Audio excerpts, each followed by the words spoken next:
How can one man change a whole country? This is the story of Julius Caesar. He was a soldier, a leader, and a name that still lives after more than 2,000 years. Some people call him a hero. Others say he was dangerous. But no one forgets him. He was born in Rome, not rich, not powerful, but he dreamed big. He wanted more than a normal life. He wanted to be remembered. In this video, you will learn how Caesar became one of the greatest generals in history, how he walked into a trap and still won, and how his life changed the Roman Republic forever. You will see the people who loved him and those who turned against him. You will see war, power, and choices that cannot be undone. But this story is not only about Rome. It is about dreams, courage, and how one strong heart can move a nation. Are you ready to go back in time? Are you ready to see the world through his eyes? Let's begin. Before Julius Caesar became a great man, he was just a boy, living in a city full of danger and hope. He had a famous family name, but no money, no power, just a dream. Let's meet that boy. Julius Caesar was born in the year 100 BC. His family name, the Julii, was old and noble. People said they came from the goddess Venus. But at that time, his family had no money. They had a big name, but a small life. Caesar lived in a simple house in a busy part of Rome. Every day, he saw rich boys with new clothes, horses, and guards. He had none of that. Still, he stood tall. He knew his name meant something. He knew he must live up to it. His mother, Aurelia, was strong and smart. She taught him to speak clearly and walk with pride. She said, "You are a Caesar. Act like one." His father died when he was only 16. From that day, Caesar became the head of the family. He was still a boy, but he had to act like a man. Life was hard. There was not enough money, but there was fire in his heart. At night, he looked at the stars and thought, "One day, people will remember me." He didn't know how, but he knew he had to try. He watched the world around him, soldiers, senators, and crowds. He listened, he learned, he waited. In his heart, he believed. He was born for more. He was just a boy. But already, he was preparing for something great. And the city of Rome would soon hear his name. As a young man, Julius Caesar wanted more than a normal life. He didn't want to be just another Roman. He wanted to be great. At school, he studied words, stories, and the art of speaking. He loved to read about heroes, especially Alexander the Great. Alexander became a king at a young age and built a huge empire. Caesar thought, if he can do it, maybe I can too. While other boys played games, Caesar listened to news from the Senate and the army. He asked questions. He watched how leaders moved, how they talked. He believed that power starts with the mind. But Caesar did not have many chances. His family had no money to buy high positions. So he worked harder. He trained his body. He trained his voice.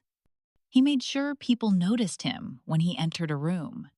One day, a rich friend said to him, "You will never be a great man." "You are not from the right part of town." Caesar smiled. He didn't answer. But inside, he made a promise. He would show them all. He would rise higher than anyone expected. At night, he wrote goals in a notebook. Win a war. Lead the army. Save the republic. These were not small dreams.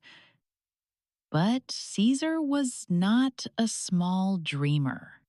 He wanted more, and he was ready to fight for it. Soon, life would give him that chance. When Caesar was still a young man, everything changed. A new leader took power in Rome's Sulla. He did not like Caesar's family. He told Caesar to leave his wife or lose his life. Caesar refused. He chose love and honor over fear. So, he had to run. He left Rome and joined the army. Far from the city, in a land full of danger, Caesar found his first taste of war. Life in the army was hard. He walked long hours in rain and snow. He carried heavy weapons. He saw blood and death, but he never gave up. One day, in battle, a soldier next to him was badly hurt. The others ran, but Caesar stayed. He pulled the man to safety. That day, he earned his first award for bravery. People saw he was not just smart, he was also brave. He learned fast. He learned how to command, how to read the enemy, and how to lead others. He also learned something about himself. He was not afraid to risk everything. At night, he sat by the fire and looked into the dark sky. War had changed him. He was stronger, colder, and more focused. He thought, this is just the beginning. His time in the army gave him the skills he needed. But soon, it would be time to go home. And Rome would never be the same again. When Caesar returned to Rome, the city was full of problems. The streets were dirty. The people were angry. The rich became richer, and the poor had nothing. There were fights in the forum. There was fear in the air. Rome had no peace. Powerful men argued in the Senate. They used words and sometimes swords. The law was weak. Money controlled everything. Caesar looked around and felt sad. He saw soldiers with no jobs. Farmers lost their land. Children begged for food. He asked himself, is this the republic we are proud of? He could not stay silent. He started to speak in public. He talked about justice. He said the people needed help. At first, few listened. But slowly, his words reached more ears. He spoke with fire. He spoke with truth. The poor loved him. The rich began to fear him. He helped fix small problems. He gave food to the hungry.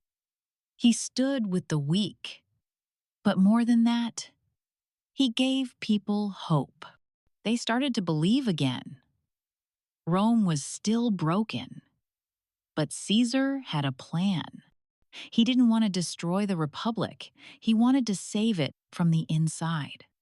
To do that, he had to step into politics. He had to rise, and the path ahead would not be easy. But Caesar was ready to walk it. Caesar knew that to change Rome, he needed power. Real power. So, he entered politics. At first, people laughed. He was young, he had no money, But he had something stronger his voice. When Caesar spoke, people listened.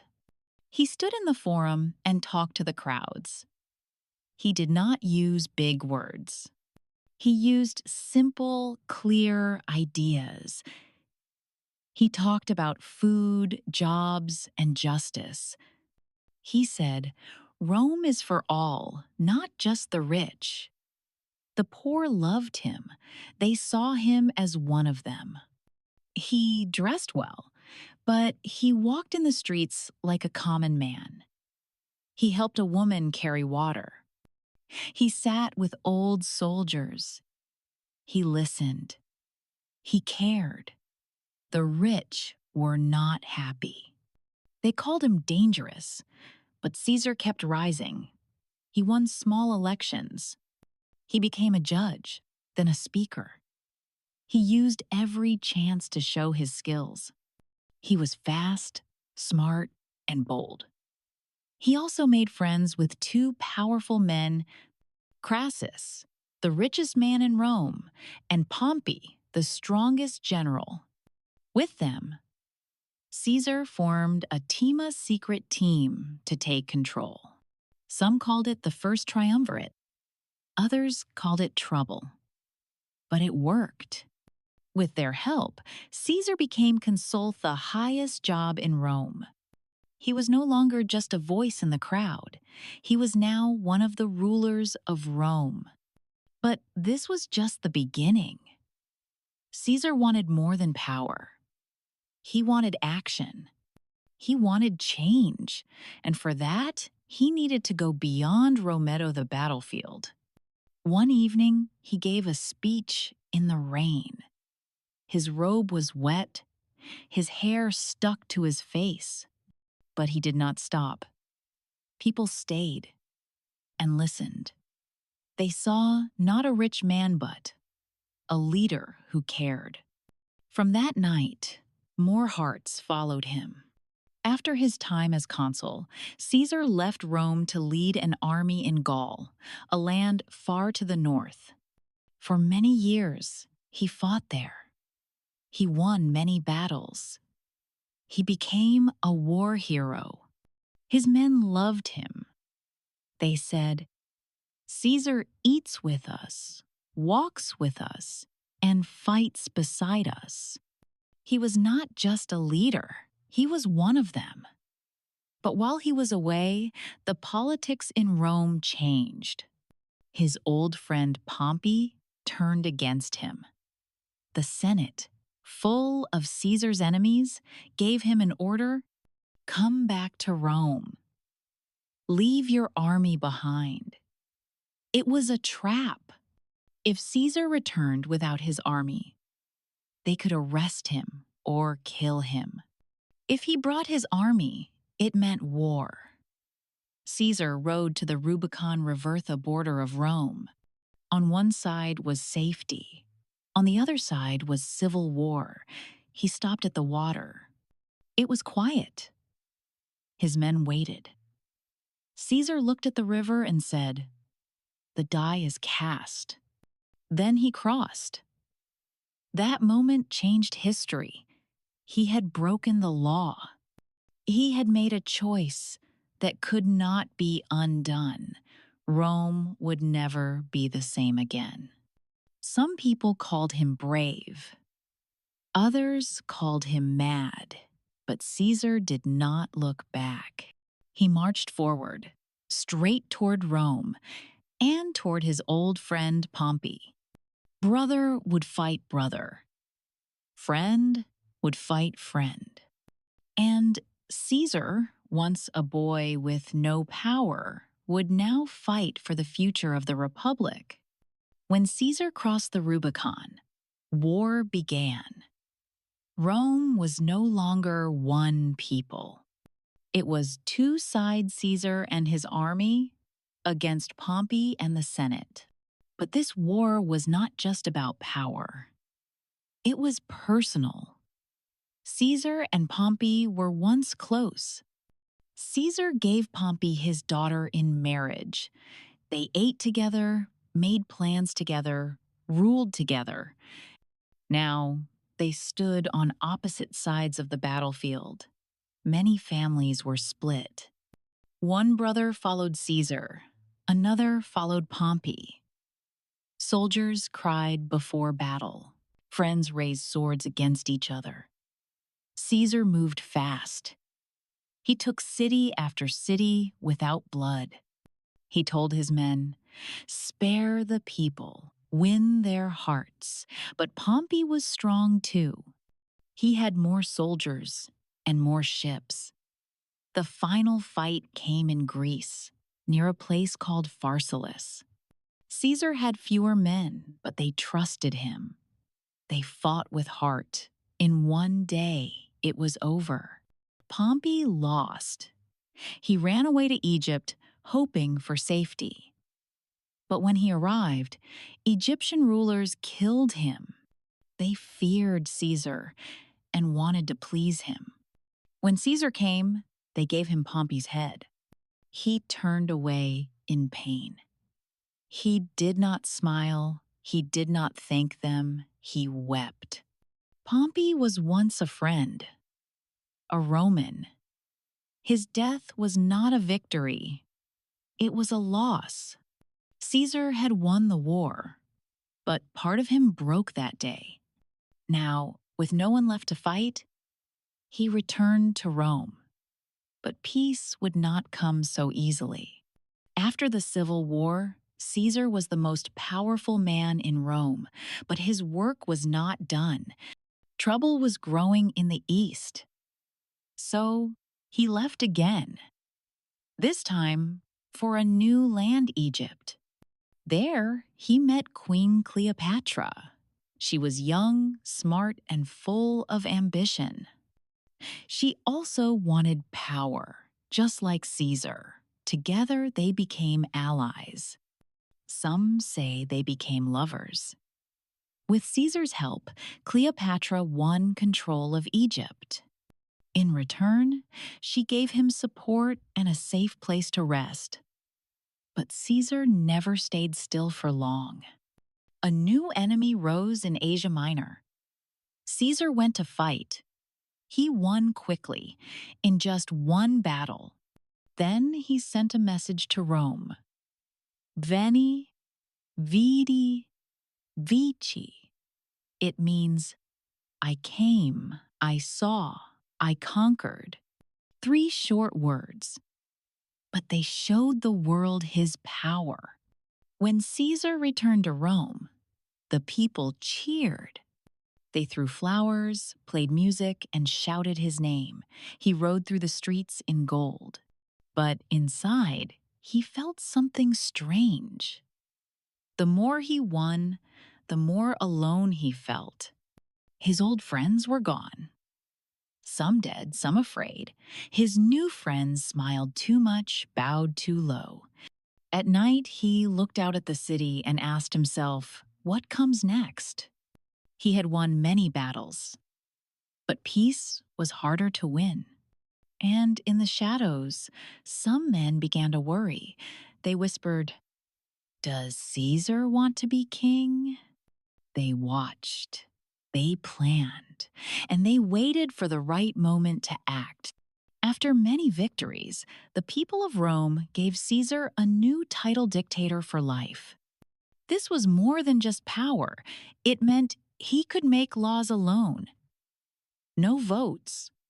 No waiting. Some people were happy. They said, Caesar brings peace. Caesar gives us food and land. He gave jobs to the poor. He helped old soldiers. He made new roads, new laws, and a new calendar. Life in Rome started to feel better, but others were afraid. Rome had no king for hundreds of years. They fought hard to stay free. Now, Caesar had more power than a king. Some asked, does he want to end the republic? One day, someone offered Caesar a crown. He refused. The crowd cheered, but the fear stayed. Was he honest, or was he just waiting? Caesar said, "I do not want to be king." But he acted like one. He sat higher than the Senate. He put his face on coins. He wore purple, the color of kings. Many senators felt small near him. They used to rule together. Now, they felt like shadows. Caesar saw the fear in their eyes, but he did not stop. He believed he was doing good. He believed Rome needed him. And maybe he believed no one else was strong enough. But pride can be dangerous. While Caesar walked in light, a dark plan was growing behind him, and soon the knives would come out. That night, after the cheers were gone, Caesar stood alone at home. He looked into a mirror. His eyes were tired. He whispered, "Did I change? Or did Rome?" As Caesar gained more power, fear also grew, especially in the Senate. Some men believed he wanted to become king. Others were simply jealous. But one man stood between Caesar and his enemies, Brutus. Brutus was not just any senator. He was a close friend of Caesar. Caesar trusted him. He often said, "If Brutus is with me, I have nothing to fear." But others came to Brutus in secret. They said, "Rome is in danger. Caesar must be stopped." At first, Brutus refused. He loved Caesar. He owed him everything. But day by day, the pressure grew. "If you stay silent," they said, "you help kill the Republic." Brutus started to doubt. He looked at Caesar and wondered, "Is he still the man I knew?" Caesar, busy with plans, did not notice the change. He smiled at Brutus. He invited him to dinner. He talked about the future, never knowing his friend was torn inside. The other senators made their plan. They would act on the Ides of March, the 15th of March. They chose this date for a reason. It was the middle of the month, a day of warning. They hid knives under their clothes. They waited for Caesar to enter the Senate. And they made sure Brutus would be there. The plan was almost ready. And Caesar, he saw nothing. He still trusted his old friend. He still believed in loyalty. But sometimes, and the deepest cut comes not from an enemy, but from someone you call brother. The 15th of March, 44 BC. It was morning in Rome. The sky was gray. The air was quiet. Caesar was getting ready to go to the Senate. His wife, Calpurnia, had a bad dream the night before. She begged him, "Please don't go today." But Caesar smiled and said, "I have nothing to fear." He walked out of his house and into history. At the Senate building, many men waited. Some smiled, some looked down. All hid sharp knives under their robes. When Caesar entered, the room stood still. He walked to his seat. Then one man stepped forward and pulled his robe. Another man stabbed. Then another. And another. Caesar was shocked. He tried to fight, but there were too many. Blood fell on the floor. He turned to see who was behind him, and there he saw Brutus, his friend, his brother. Their eyes met. Caesar asked just 3 words. In Latin, "Et tu, Brute?" You too, Brutus? He stopped fighting. He pulled his robe over his face. and fell to the ground. He died under the statue of Pompey, the man he once called his enemy. The room was silent. The men stood over his body. They thought they had saved the Republic. But outside, the people wept. Some ran. Some shouted. News spread fast. Caesar was dead. Rome had lost its strongest leader, and the world would never be the same. After Caesar's death, Rome fell into silence, but not for long. The senators who killed him walked through the streets, proud. They thought the people would thank them. They thought they had saved the Republic, but they were wrong.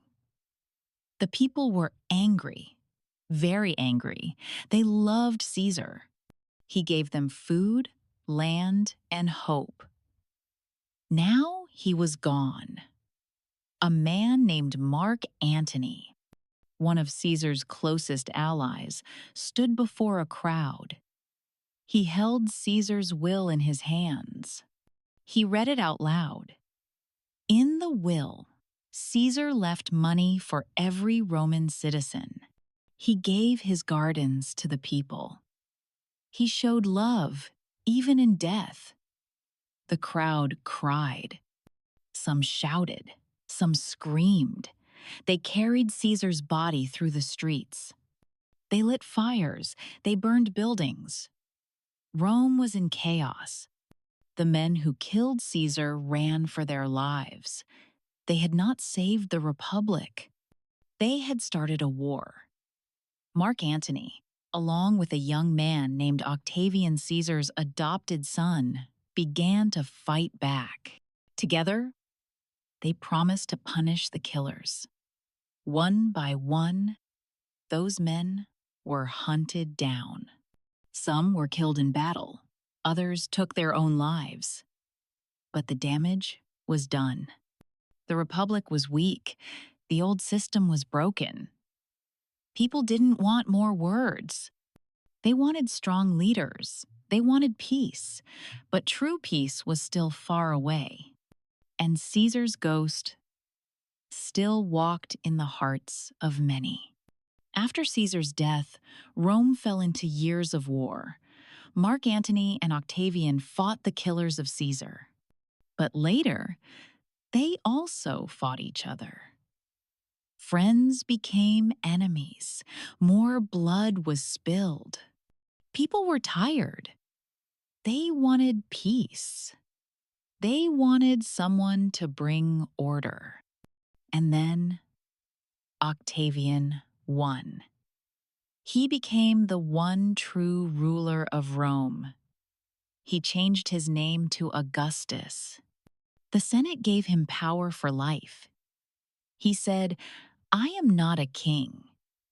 But everyone knew he ruled like one. The Roman Republic was over. It had lasted for almost 500 years. Now it became an empire. One man had full control. One man made the laws. One man held the sword. Augustus was smart. He ruled with care. He brought peace, trade, and strong armies. People called it the Pax Romanae, Roman peace. But deep inside the story, everyone remembered how it started with Caesar. His death broke the old world, and from that, a new one was born. Some said Caesar wanted too much. Others said he gave too much. But no one could forget him. His name became more than a name. Caesar would one day mean emperor in many lands. In Germany, they said Kaiser. In Russia, they said Tsar. He did not plan it. He never saw it. But his shadow was long. The Republic he tried to fix ended with him. But even when the Republic died, Caesar's name did not. Julius Caesar died more than 2,000 years ago, but his name is still with us in history books, in movies, in everyday words. The title Caesar became a word for ruler. In Germany, leaders were called Kaiser. In Russia, they said Tsar, all from one man's name. Why? Because Caesar was more than a general. He was a symbol. He showed the world that one person with strong will and clear vision can change everything. He rose from a poor home to the top of Rome. He led soldiers through war. He gave food to the poor. He made laws, he made enemies, and in the end, he paid the price. Some say he was too proud. Some say he saved Rome. But no one can deny his power. Even today, students read his words. Actors speak his lines. Children hear his story and wonder, can I be like him?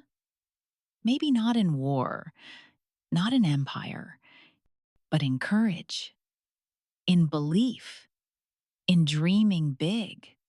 One day, in a small school far from Rome, a teacher says, "This is Julius Caesar. He changed history." A young student listens, and something sparks inside. The world remembers Caesar not because he was perfect, but because he tried to do something greater than himself. His body is gone. His empire is gone. But his name lives on. Empires fall. Statues break. But names like his, they echo forever.